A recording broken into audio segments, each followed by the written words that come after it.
la main des musulmans est contre tous.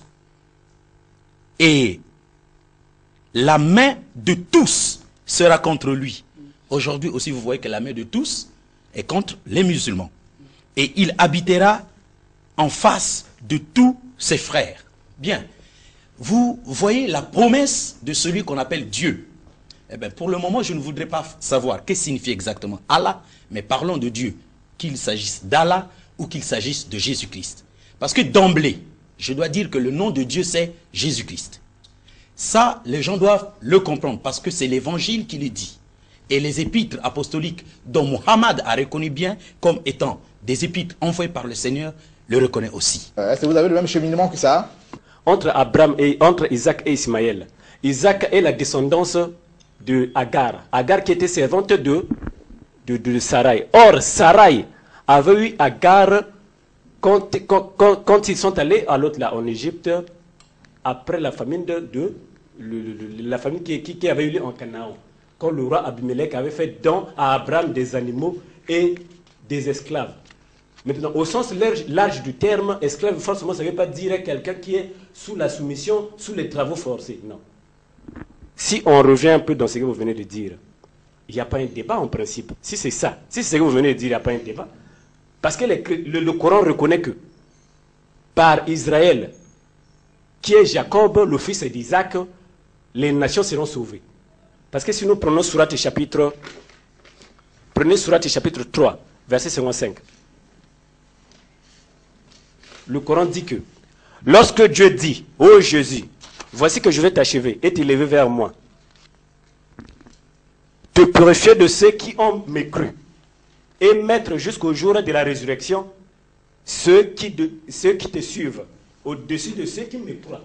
Le Coran dit que le Coran fera de Jésus-Christ les mécrants, les gens qui me croient en Jésus-Christ seront en bas et Jésus-Christ, ceux qui croient en Jésus-Christ seront en haut.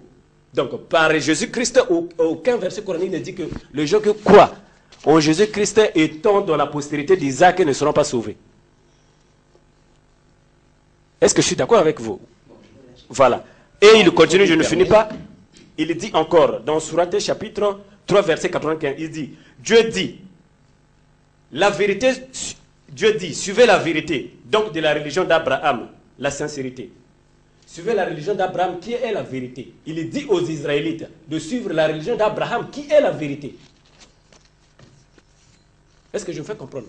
Il dit suivez la religion d'Abraham qui est la vérité. Donc, il n'y a aucun verset coranique qui dit que les enfants qui sont sortis de la lignée d'Isaac iront à la perdition. Il n'y a aucun verset coranique qui dit ça. Et j'ai comme impression qu'il n'a pas compris, n'est-ce pas, la démarche de mon frère Abdallah Makita. Puisque mon frère a été plus que clair pour dire qu'il s'agit ici de deux promesses. Que les deux fils d'Abraham, tous étaient des fils de la promesse. Mais avec la seule différence que Ismaël était le fils de la promesse de Dieu, que Dieu avait faite à Abraham. Et Isaac, par contre, était le fils de la promesse que Dieu avait faite à Sarah. Et c'est ce que les chrétiens ne comprennent pas. D'ailleurs, le sens même de deux noms qu'avait porté ce fils-là suffisent à nous montrer que l'un était fruit de la promesse de Dieu faite à Abraham, l'autre faite à Sarah. Puisque Ismaël veut dire, en hébreu Ishmaël, ou en arabe Ismaël, veut dire Dieu a exaucé ma prière. Et Isaac veut dire rire.